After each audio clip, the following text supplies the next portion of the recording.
पूर्व सांसद आदरणीय धर्मेंद्र भैया बहुत प्रचंड बहुमत से चुनाव जीतेंगे क्योंकि आज के टाइम में बसपा और भाजपा में लड़ाई चल रही है कि कौन दूसरा रहेगा कौन तीसरा रहेगा। निरहुआ यहाँ से 2019 से चुनाव लड़े हैं। एक भी काम जिसके मतलब उन्होंने जो कराया हो यहाँ पे जनता उनको नाच गाने के लिए पसंद करती है, लोकसभा में भेजने के लिए उनको जनता यहाँ पे नहीं पसंद करती है। निरहुआ डटल नहीं, निरहुआ भगल रहे, लोग कह रहे हैं। नमस्कार, मैं आमिना और आप देख रहे हैं यूएनएन। पूर्वांचल की धरती ने हमें कई किसान दिए, शहीद भी किसान जो थे वो भी हमारे पूर्वांचल की धरती से, यहाँ तक कि कई दिग्गज नेता भी पूर्वांचल की धरती से थे। और इसी पूर्वांचल की धरती का एक ज़िला है आजमगढ़, और इस वक्त आजमगढ़ में लोकसभा उपचुनाव की तैयारी चल रही है, या यूँ कहें कि घमासान जारी है। तीनों पार्टियां अपनी ज़ोरों शोरों से तैयारी कर रही हैं और प्रचार प्रसार में लगी। बात करें अगर भाजपा की तो दिनेश लाल यादव, निरहुआ जी भी लगातार पार्टी और रोड शो करने में लगे हैं। वहीं दूसरी ओर सपा ने भी अपना उम्मीदवार उतार दिया और धर्मेंद्र यादव जी भी लगातार रोड शो करते नजर आ रहे हैं। वहीं अगर बात करें बीएसपी की तो उनके जो उम्मीदवार हैं गुड्डू जमाली, वो भी लगातार अपने लोगों के पास जा रहे हैं और पार्टी को वोट देने की अपील कर रहे हैं। इसी के मद्देनज़र हमारे साथ एक ऐसी शख्सियत मौजूद है जो है तो सपा की, लेकिन उन्होंने आजमगढ़ में इतना काम किया है, युवाओं के लिए इतना काम किया है, नेता के साथ साथ सोशल वर्कर भी हैं और अखिलेश यादव और मुलायम सिंह यादव के नक्शे कदम पर चलकर युवाओं की बात आगे बढ़ाते हैं। जी हाँ, हमारे साथ सपा के ही प्रवक्ता चंचल यादव जी मौजूद है। सर, आपका बहुत बहुत स्वागत है हमारे चैनल पे। बहुत बहुत धन्यवाद अमीना जी। मैं सबसे पहले तो आपका आजमगढ़ की इस पावन धरती पर आपका बहुत बहुत स्वागत करता हूँ और बहुत धन्यवाद करता हूँ कि आपने मुझे इस काबिल समझा कि मैं अपनी बात रख सकूँ आपके माध्यम से। बिल्कुल। तो सर, सबसे पहला सवाल तो हमारा यही रहेगा कि आजमगढ़ में जो उपचुनाव हो रहा है, मतलब लगा नहीं था कि इतनी जल्दी चुनाव, विधानसभा के बाद उपचुनाव होने लगेगा, और उसके बाद अब अगर उम्मीदवार देखें आपके ऑपोजिट तो वो भी अच्छे खासे ठीक ठाक उम्मीदवार हैं, कह रहे हैं कि कांटे की टक्कर होगी। क्या लग रहा है कि सपा आजमगढ़ में फिर से आ पाएगी? देखिए, आजमगढ़ समाजवादियों का गढ़ रहा है। यहाँ से हमेशा समाजवादी पार्टी के प्रत्याशी को हमारे आदरणीय नेताजी, हमारे आदरणीय राष्ट्रीय अध्यक्ष जी, इन लोगों को जनता ने बहुत सम्मान के साथ लोकसभा में भेजने का काम किया है। मैं आपको बताऊं कि ये राहुल सांस्कृत्यायन सिबली नोमानी की धरती है और समाजवादियों की धरती है। मैं आपसे बड़े फ़ख्र के साथ कह सकता हूं कि जो आने वाला जो चुनाव है, जो चुनाव चल रहा है, इसमें हमारे जो बहुत ही तेज़ और बहुत ही ऊर्जावान पूर्व सांसद आदरणीय धर्मेंद्र भैया बहुत प्रचंड बहुमत से चुनाव जीतेंगे और उनका किसी से कोई मुकाबला ही नहीं है। मैं आपको बताऊं कि आज के टाइम में बसपा और भाजपा में लड़ाई चल रही है कि कौन दूसरा रहेगा कौन तीसरा रहेगा, और यहाँ की धरती समाजवादियों के लिए बहुत ऊर्जावान धरती रही है। इसलिए हम लोग अपने मिशन के तहत हम लोग का लक्ष्य है कि कितनी ज़्यादा से ज़्यादा मार्जिन से आदरणीय धर्मेंद्र भाई को जिता करके हम लोग लोकसभा यहाँ से आजमगढ़ की धरती से भेजने का काम करेंगे।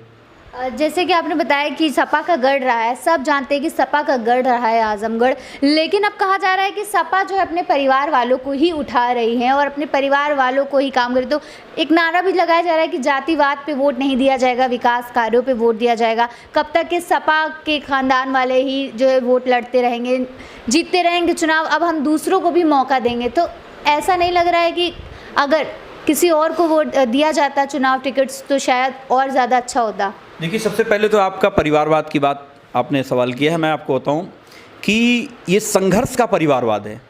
आदरणीय स्वर्गीय जनेश्वर मिश्रा जी कहा करते थे कि संघर्ष का परिवार ये।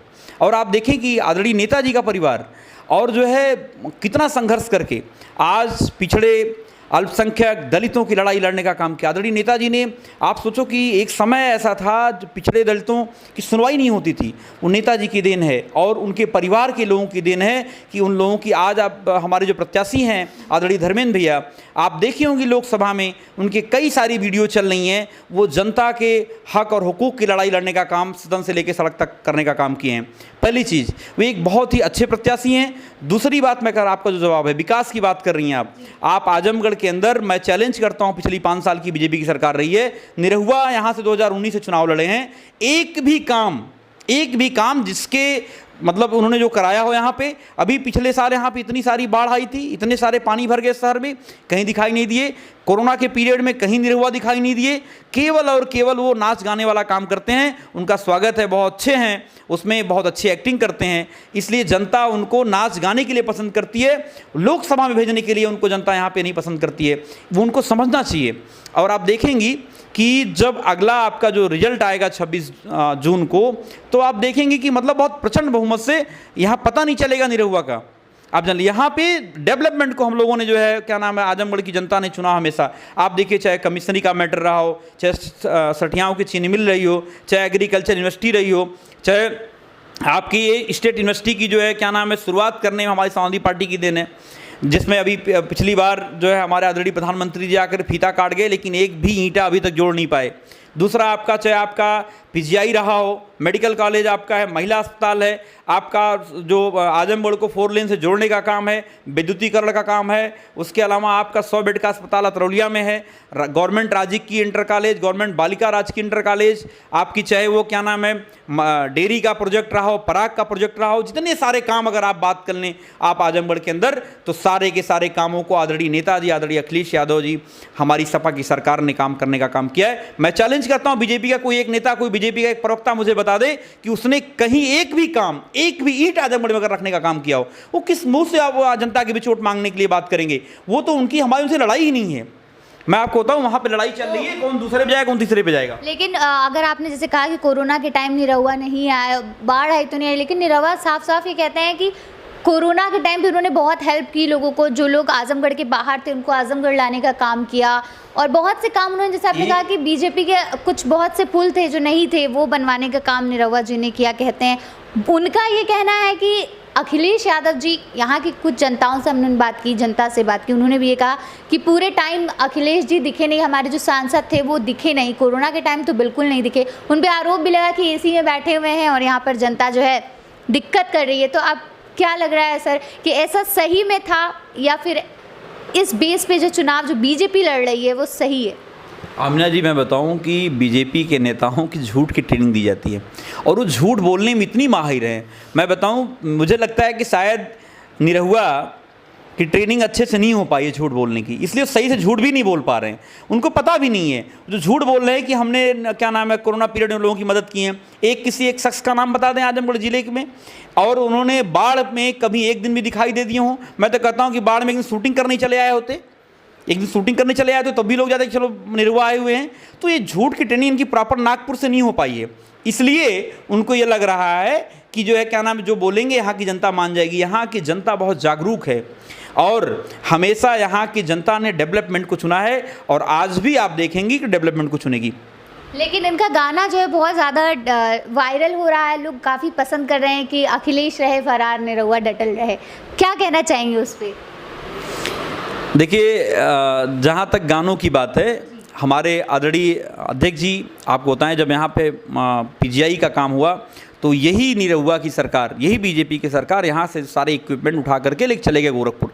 अगर वो डटे रहते तो आज जो यहाँ पे लोगों को इलाज की समस्याएं हो रही हैं वो समस्याएं नहीं होती। वो डट कहाँ पाए? अगर डटा रहते तो यहाँ पे एक कोई डेवलपमेंट की एक नींव रखते, एक कोई ईंट रखते, लेकिन वो भी नहीं रख पाए। तो किस क्षेत्र में डटे रहे? केवल गाने में डटे रहे, स्वागत है भाई, उनको गाना देखते हैं लोग, हंस के मुस्कुरा करके आगे बढ़ जाते हैं, और बाकी डेवलपमेंट के क्षेत्र में उनका कोई रोल नहीं है। और मैं बताऊँ कि यहाँ की जनता समझती है कि निरहुआ की कोई आइडियोलॉजी नहीं है। वो बताएं ना उनकी क्या विचारधारा है। वो तो कहते हैं कि हम विधि के लेख को पलट सकते हैं, वो कहते हैं कि हम जो हंस लेख उसको मिटा सकते हैं। तो उनकी क्या बात है, उनके बारे में ज़्यादा बात नहीं करूँगा। हम लोग समाजवादी लोग डेवलपमेंट की बात करते हैं, और अगर आप देखी होंगी आज जिस एयरपोर्ट के सामने बैठ के आप बात कर रही हैं, हमारी समाजवादी पार्टी की देन है। जिस पुलिया की बात कर रही हैं वो सारे, अभी चाहे हथियागढ़ का पुल हो, चाहे आपका क्या नाम है इधर बंधे के पास में पुल हो, सारा डेवलपमेंट, ऐसे अनेकों नेक काम है जो मैं बता नहीं पा रहा हूँ आपको। जितने सारे डेवलपमेंट हैं हमारी समाजवादी पार्टी और हमारे महबूब नेता आदरणीय अखिलेश यादव जी और हमारे माननीय नेताजी ने काम करने का काम किया। एक भी काम, मैं तो कहता हूँ बीजेपी का कोई प्रवक्ता, कोई नेता मुझे बता दे एक भी काम आजमगढ़ के अंदर उन्होंने किया हो कुछ हो। किस मुंह से जनता के बीच में जाएंगे? वो जहां जा रहे हैं जनता सवाल कर रही है उल्टे, निरहुआ तुम कहाँ थे, निरहुआ डटल नहीं, निरहुआ भगल रहे, लोग कह रहे हैं। इसलिए लोग मजाक में आज बात करते हैं, निरहुआ का नाम लेते हैं, लोग कहते हैं कि हंस के लोग टाल देते हैं कि भाई चलो ठीक है, नाच गाने तक ठीक है, सब कुछ ठीक है, लेकिन डेवलपमेंट को लेकर के हमारे आदरणीय धर्मेंद्र जी जो जनता की बात को सड़क से लेकर सदन तक मुखर करने का काम करते हैं और उसको रखने का काम करते हैं मजबूती से। अगर आप देखेंगे छात्र नौजवानों की बात, लोग इलाहाबाद यूनिवर्सिटी के छात्रों की बात, सर पट्टी बंधी हुई थी, चोट लगी हुई थी, पुलिस द्वारा लाठीचार्ज कराया गया था, इस निरंकुश सरकार ने लाठी चलवाई थी, लेकिन सदन में जाकर के नौजवानों की आवाज़ को बुलंद करने का काम उन्होंने किया। अच्छा, जैसे आप लोग हमेशा, मैं सुनती रहती हूँ आपकी पार्टी से कि निरहुआ को कहते हैं कि नचनिया है, बजनिया है, जैसे कि ओम प्रकाश जी ने भी एक बार ये दिया था बयान, उसके बाद आप लोग भी कहते हुए सुना आपकी पार्टी का कि नाच गाने में उनका दिल लगता है, एक्टिंग। लेकिन समाजवादी पार्टी में भी कुछ अन्य ऐसे राजनेता हैं जो कि अगर देखें तो एंटरटेनमेंट इंडस्ट्री से, जैसे कि बहुत ही मशहूर हैं जो जया बच्चन, वो हैं, जया पर्दा थी, वो थी, इवन निरहुआ ने भी प्रचार प्रसार किया है समाजवादी पार्टी के लिए। तो ऐसा क्या है कि आपकी पार्टी में आने के बाद ठीक है और किसी और की पार्टी में तो एक्टिंग? निरहुआ अच्छे एक्टर हैं जी, और बहुत ही बेहतरीन एक्टिंग करते हैं, जो भी भूमिका में रहते हैं अच्छी एक्टिंग करते हैं, लेकिन वो एक्टिंग तक सीमित है। लेकिन आप मुझे बताओ ना कि वो, अगर आइडियोलॉजी की बात कर रहा हूँ कि क्या पिछड़े समाज, SC ST दलित समाज की आवाज़ को बुलंद करने का काम करेंगे वो?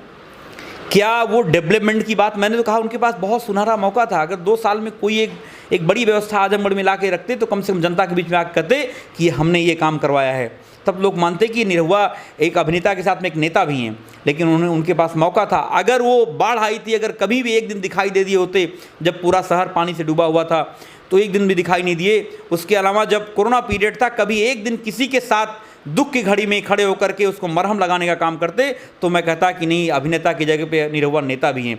लेकिन उन्होंने एक भी नहीं किया। आप मुझे बताओ, कोई भी नहीं बता पाएगा कभी दिखाई दिए हों वो, लेकिन उन्होंने दिखाई नहीं दिए। रही बात आदरणीय जया बच्चन जी की, तो एक राज्यसभा की सांसद हैं वो जनता का प्रतिनिधित्व करती रहती हैं, और बहुत सारी ऐसी चीज़ें हैं, जैसे विधान परिषद राज्यसभा में लोग जाते हैं तो बहुत सारे क्षेत्रों से लोग जाते हैं, तो उस क्षेत्र में भी लोग बैलेंस करने का काम करते हैं। मैं कह रहा हूँ ठीक है, अगर बीजेपी के अंदर बीजेपी को बहुत उत्सुकता थी तो इनको राज्यसभा भेजती। अगर इनको आगे बढ़ाना था तो लड़ाने का काम क्यों कर रही है, वो भेजती इनको राज्यसभा। लेकिन बीजेपी की मंशा है डिवाइड एंड रूल, बांटो और राज करो। बीजेपी के लोग भी, मैं आपको बताऊं कि उपहास करने का काम कर रही, जनता का उपहास अगर हम कह रहे हैं कि अगर वो निरहुआ इतनी मजबूती से लोग कहते लड़ाई लड़े, लेकिन क्या उनको राज्यसभा भेजने का काम किया? अगर वो चाहते तो क्या नाम है, संस्कृत प्रकोष्ठ के मंत्री उन बनाते, लेकिन नहीं बनाए उन लोगों ने। तो वो लोग तो केवल अपनी बातें कहते हैं, और उनको ट्रेनिंग जो झूठ की दी जाती है बहुत ही सिस्टमेटिक दी जाती है। चलिए, बात तो हो रही थी निरहुआ जी, ख़त्म हो गई। दलितों की, जैसे आपने बात की कि दलितों के हक़ के लिए काम कर रहे हैं आप लोग और करते आए हैं, लेकिन इस बार दलित के हक़ की बात कोई और भी करता हुआ नज़र आ रहा है। BSP से जो गुड्डू जमाली हैं, यहीं के निवासी हैं आजमगढ़ के, और लोगों का जो भरोसा है उन पे है, क्योंकि 2 बार से वो विधायक भी रह चुके थे, और उसके बाद सपा की तरफ से टिकट ना मिलने के बाद उन्होंने ओवैसी की पार्टी से चुनाव लड़ा और सर्वाधिक वोट मिले, हालांकि वो जीत नहीं पाए। उनके ऊपर क्या लगता है आपको कि दलित के जो वोट हैं वो क्या कटेंगे, सेंध लगाएंगे? क्या गुड्डू जमाली जी दलितों के नेता हैं? सवाल ये पहला है जी। कतई नहीं है। आप अगर देखेंगी, अभी उनकी विचारधारा चंद महीनों पहले बदल गई थी, MIM के साथ जग खड़े हो गए थे। अगर उनकी विचारधारा BSP के साथ रहती तो वो BSP के साथ बगावत नहीं करते। तो BSP के लोग, बहुजन समाज के लोग ऐसे लोगों के बारे में समझते हैं। आज मौका उनको यहाँ से मिला है तो कल कहीं और से मिलेगा, चले जाएंगे। लेकिन क्या दलितों के हक हुकूक की लड़ाई लड़ पाएंगे, लड़ने का काम करेंगे? ये उद्योगपति लोग हैं, आज यहाँ हैं कल कहीं और रहेंगे, इसलिए इनका कोई ठिकाना नहीं है। दलित बहुत बेहतरीन तरीके से समझता है, उनकी आवाज़ को, उनके हक हुकूक की लड़ाई लड़ने का काम हमारे आदरणीय सांसद जी, जो भावी सांसद हैं, वो करने का काम करेंगे। और दलित समाज कहता है कि बड़े फ़क्र के साथ हम लोगों की बात रखने का कोई काम करने जाएगा। हमें गर्व है कि ऐसा नौजवान हम लोगों के बीच में आके चुनाव लड़ने का काम कर रहा है। चलिए, आखिर सवाल बस यही कि जैसे कि धर्मेंद्र जी उठे हैं, तो हम लोग जैसे जा रहे हैं, लोगों के बीच जा रहे हैं और उनसे पूछ रहे हैं, तो कुछ लोगों का कहना ये है कि अगर सपा अखिलेश जी अगर उठते, या तो अखिलेश जी तो खैर उठ नहीं सकते थे, डिम्पल जी अगर उठ जाती या कोई और उठता तो हम वोट देते, लेकिन अभी ये तो हमारे यहाँ के हैं ही नहीं, इनको क्या ही पता है हमारे बारे में। क्या लगता है आपको कि ये कहीं ना कहीं कोई माइनस पॉइंट है ऐसा आप लोगों के लिए? देखिए, मैंने बताया कि आदरणीय धर्मेंद्र जी एक बहुत ही बेहतरीन अच्छे वक्ता हैं। जनता ने लोकसभा से लेकर के सड़क से लेकर सदन तक देखा है। और रही बात इस क्षेत्र की, तो हम लोगों ने जब अभी विधानसभा चुनाव हुआ है, लमसम हम लोग 1.5 लाख वोट से बसपा से आगे थे 5 विधानसभाओं में इस लोकसभा क्षेत्र की, और 1.25 लाख वोट से ज़्यादा हम लोग बीजेपी से आगे थे। तो जनता का सम्मान अभी 2 महीना पहले ही समाजवादी पार्टी को मिला है। और रही बात आदरणीय डिम्पल भाभी जी का, वो भी लड़ती तो वो भी बहुत मजबूत वोट से चुनाव जीतती। और आदरणीय सांसद जी हैं भैया ने जो पार्टी ने जो निर्णय लिया है, बहुत ही बेहतरीन निर्णय लिया है। और आदरणीय धर्मेंद्र जी यहाँ से आप देखेंगी बहुत प्रचंड, बहुत ज़्यादा मार्जिन से जीत करके जाएंगे लोकसभा के अंदर। और जो जनता को उम्मीद है, उनके हक हुकूक की लड़ाई लोकसभा के अंदर उठाने की बात करेंगे और उनकी लड़ाई लड़ने का भी काम करेंगे। चलिए, बहुत बहुत शुक्रिया। तो ये थे हमारे साथ सपा प्रवक्ता चंचल यादव जी। तो इन्होंने भी यही कहा कि सपा आजमगढ़ का घर है, जैसे कि सबको पता है, और लोगों का कहना भी होता है कि भाई सपा में, आजमगढ़ में तो सपा ही आएगी। लेकिन अगर हम बात करें भाजपा की, तो भाजपा भी वहाँ लगातार ये दावा कर रही है कि इस बार परिवारवाद नहीं चलेगा, इस बार विकास पर काम होगा और विकास पर लोग वोट देंगे। वहीं अगर दूसरी तरफ बात करें गुड्डू जमाली की, तो उनका कहना है वहीं के प्रत्याशी हैं, क्षेत्र के लोगों की उनकी जो है पकड़ है, लोग उनको चाहते हैं कि हमारे क्षेत्र की जो दिक्कतें हैं वो ज़्यादा अच्छे से जानते हैं और लोग हमें वोट देंगे। फिलहाल हमें और आपको दोनों को 26 जून का इंतज़ार रहेगा कि कौन सी पार्टी और कौन से जो नेता हैं जिनकी बात सच होती है। हम बने रहिए और फिर देखते रहिए UNN।